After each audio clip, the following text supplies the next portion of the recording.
Good morning, everybody. Thank you so much for joining Forge Breast Cancer Survivor Center for our coffee conversations. We are so excited to have Joy with us today. She is going to be talking about something so important, which is breast cancer prevention. She has a wealth of knowledge and she is a breast cancer survivor herself. So we truly value her presence with us today. Joy, if you could tell us about you, tell us about your journey, we would love to hear it. Sure, I'd love to. Well, first of all, let me tell you all that I am a 25-year breast cancer survivor. So I'm really, really grateful for that every single day, because when I started my journey back in 1997, I wasn't so sure about was I going to make it. It was a scary thing, as I know all of you know. On April the 2nd, 1997, I went shopping. I was in the best shape of my life. I had just lost 14 pounds and I was ready to buy some new clothes. And that is exactly what I did. I went to Atlanta, and we all know that the very first thing that you do before you buy new clothes when you've lost a lot of weight is you have to buy new bras.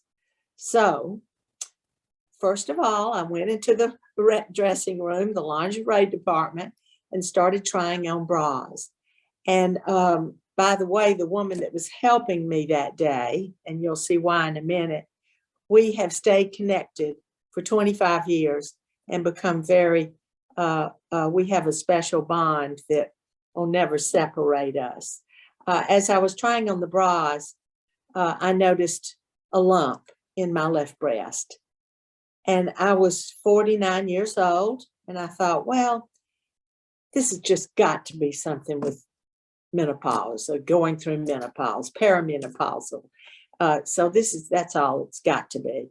But Paula and I talked about it, and I said, well, I can't stay. I'm going to drive home and get this checked out immediately, because it was hard and it felt like a marble. So of course I went home, had that checked out.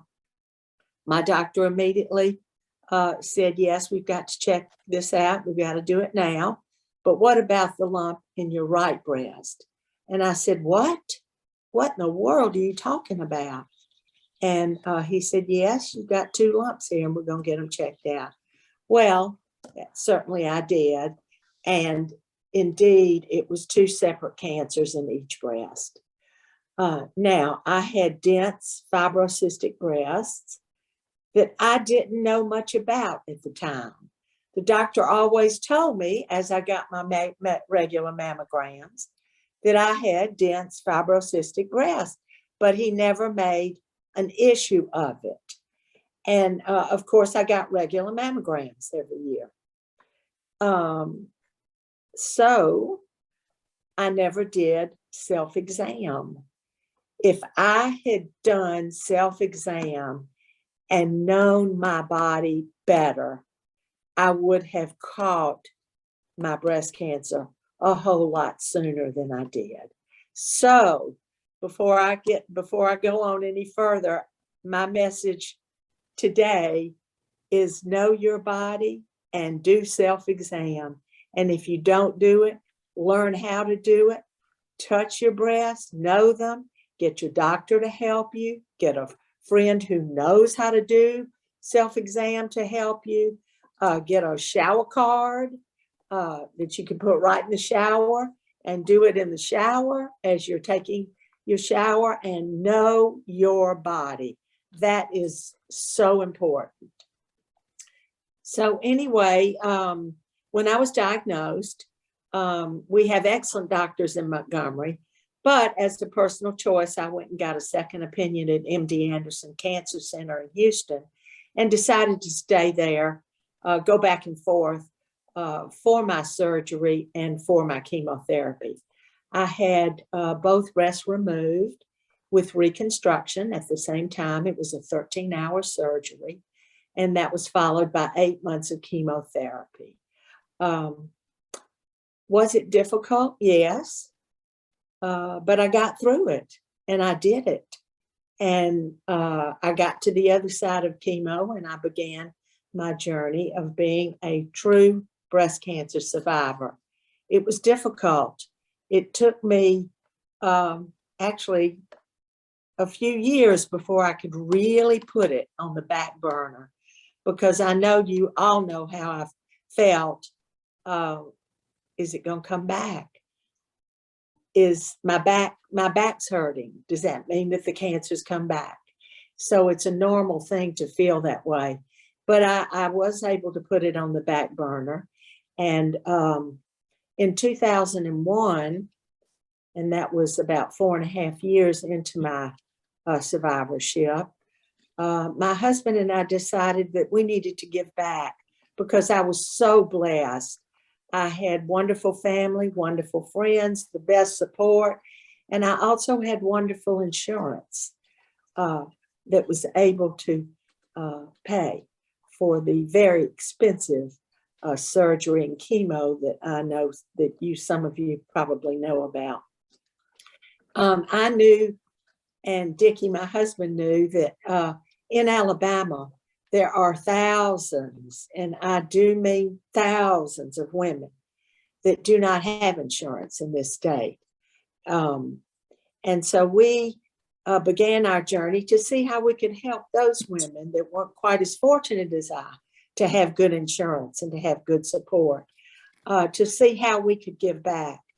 We thought that we could go to a national organization and tell them, excuse me, tell them that we would be their best volunteers and we wanted to give them the program.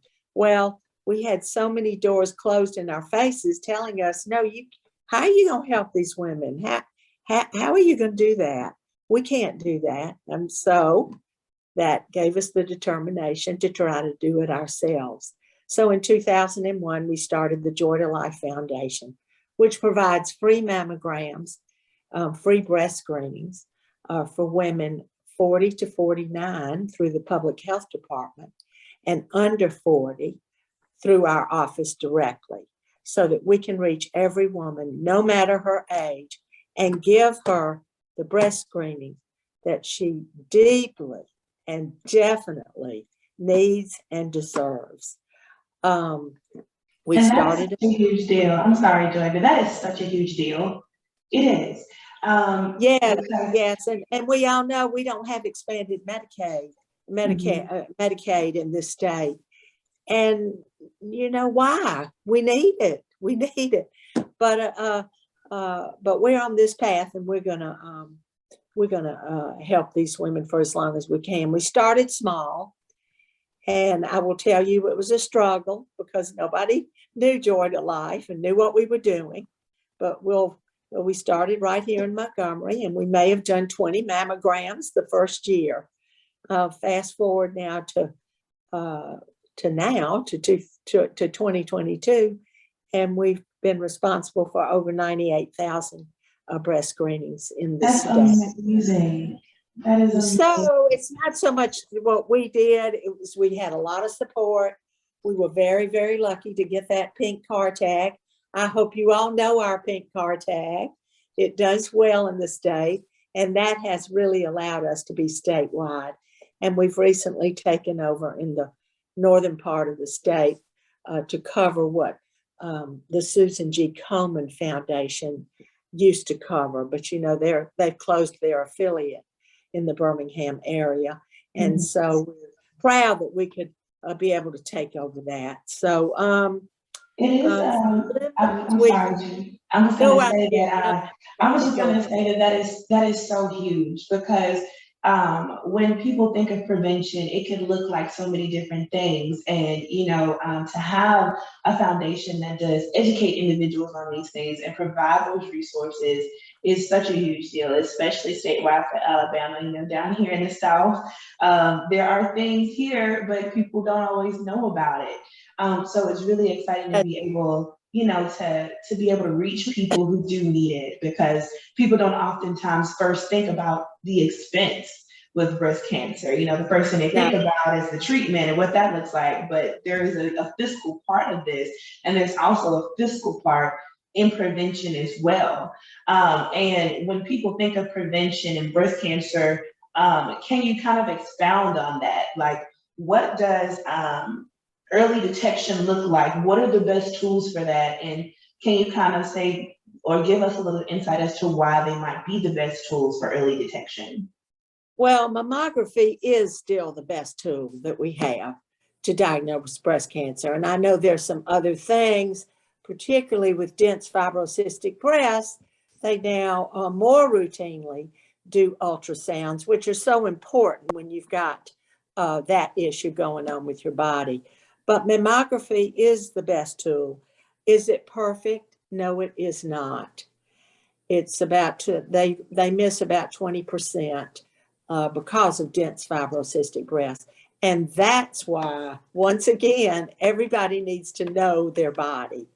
So that if you can find a lump yourself, you go to your doctor and you get it checked right away. But mammography is still the most important tool.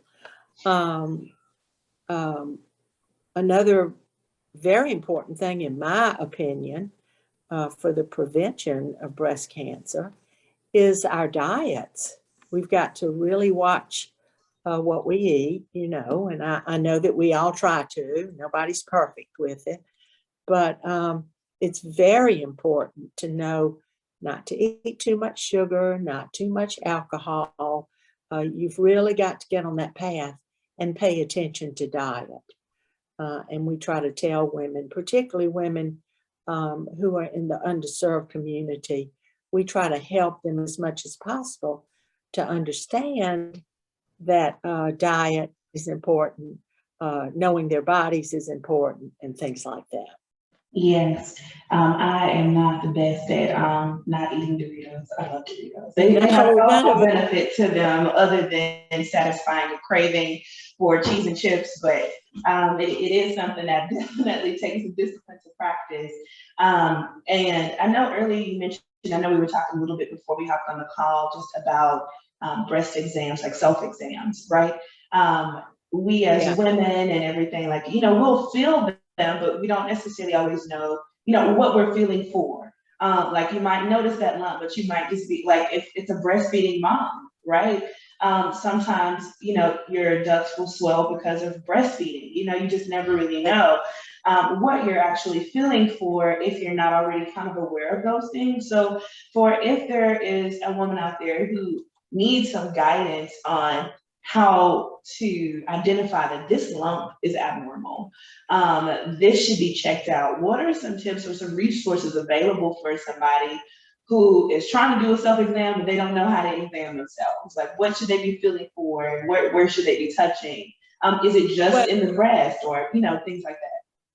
Well, I do know that the Department of Public Health has some, and I think that you can order these online. They actually make a breast form that you can purchase, and you can feel the difference in this breast between a cancerous tumor and a benign fatty cyst or some other things going on. You can actually feel that. And I will say from experience, you absolutely pretty much know the difference, because a cancerous tumor is going to feel hard and marble-like. And so many of the other lumps and bumps we have in our breasts move around, and they have softer tissue. But you can get those forms, which I think are very helpful. But I also advise everyone to just spend a few minutes with your doctor and tell your doctor that you would really like to go over self-exam and really understand it, and they'll help you with it. And that's so, so important. And I know for women that don't have means to pay in insurance, the health departments, the nurses at the health departments are wonderful, and they'll help in that way too. So, but self-exam, and you can learn pretty well how to do a self-exam from a good self-exam card. So And where do they get those from? Like, does Joy Life have those? Oh yeah, And we have a great one, and ours can go straight into the shower, and it can get wet and it can stay there. So yes, we have them, and if anybody needs shower cards, all you have to do is reach out to us. You can reach out to me at joy@joytolife.org, or you can call us, and we can certainly, for Forge members, even send a bunch up to Birmingham, and perhaps you can filter them out that way. We'd be happy to send exam cards to anybody that needs them and wants them, for sure. that's an awesome resource, and to be able to have it in the shower when you know for sure, like I can do my self exam now because I'm Oh clean. yeah. So that's really smart to be able to have something that is also waterproof, like not just paper in the shower, because I'm silly That's right. enough to not No, let that's exactly right. Little things like that mean a lot. Yes. Yeah. And so I think that is such an awesome resource. I'm so glad that you all are able to provide that. And I know you've mentioned, you said 98,000 mammograms. Yes, breast screening. That Breast includes screening. ultrasounds, and yes, and sometimes we have to even help a woman with some surgeries and biopsies. So as long as we can keep moving on like we are, COVID hit us pretty hard, but we didn't miss helping one woman. But as long as we can keep moving forward, we're going to continue to help the underserved community particularly. But we will also, if anybody has any questions at all about breast cancer, all they have to do is get in touch with us at Joy to Life, and we will try to find out whatever information you need. We will try to find it for you in this state.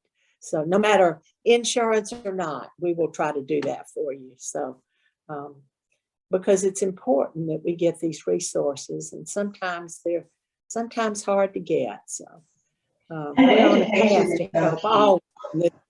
And by the way, men get breast cancer too. Yes. And we have, through our funding, have been able to help diagnose men with breast cancer too. And it's very important that men also understand that. And they also need to do self-exam.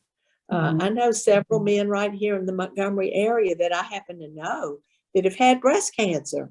And it was absolutely shocking to them.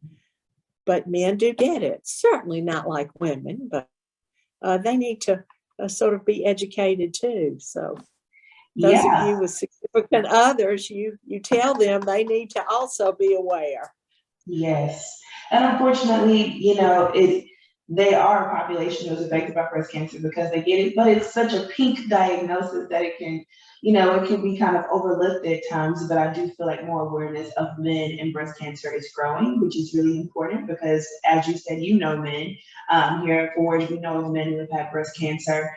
And it is important for men to be aware that it is a possibility for you. It is important for you to also know, not just for your significant other or a family member, but for you too, the importance of like, that does not feel right. I need to go and make sure that nothing's going on. So I think that is awesome. We've got a wonderful brochure.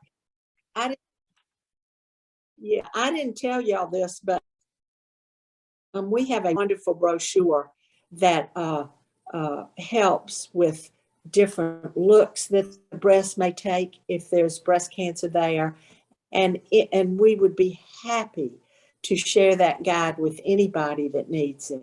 It's got some really good information in this guide, and you can also keep up with when you have your mammogram, when you need your next one, and we'd be happy to get that out to you as well. Well, thank you so much, Joy, and this has been wonderful. I feel like there are different avenues that we can certainly take as it relates to talking about self-exams and prevention and all of these other different things. Yes, I've enjoyed it so much. I want to just add one more thing briefly, and anybody that's interested can certainly be in touch with me. I don't know if anybody on the call has suffered from lymphedema. I know that we probably all know about it. It's a problem that a lot of breast cancer survivors suffer with. It's an interruption of the lymph channels. I had lymphedema. I had both breasts removed, but lymphedema in just one arm. My arm didn't get as big as some, but it was bigger. And the main reason I had the surgery that I'm getting ready to tell you about is because I had many, many infections over the course of 25 years.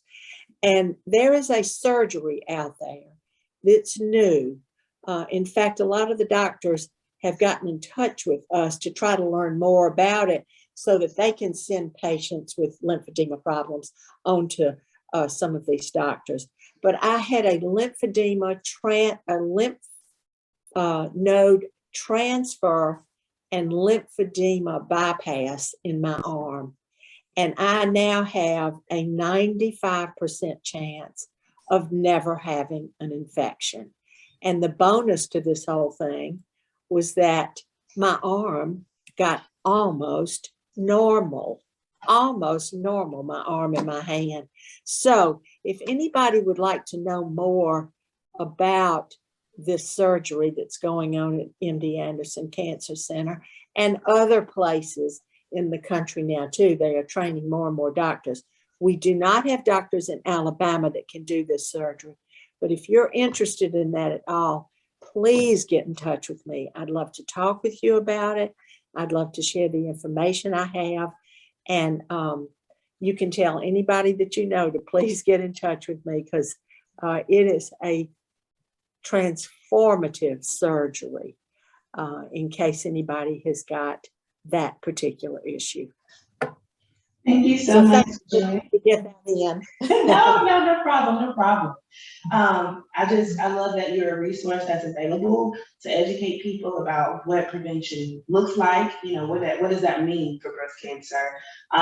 You know, realistically, you know, of course, if we could decide ahead of time that I'm never going to get breast cancer, we would do that. I mean, no, there would be no breast cancer.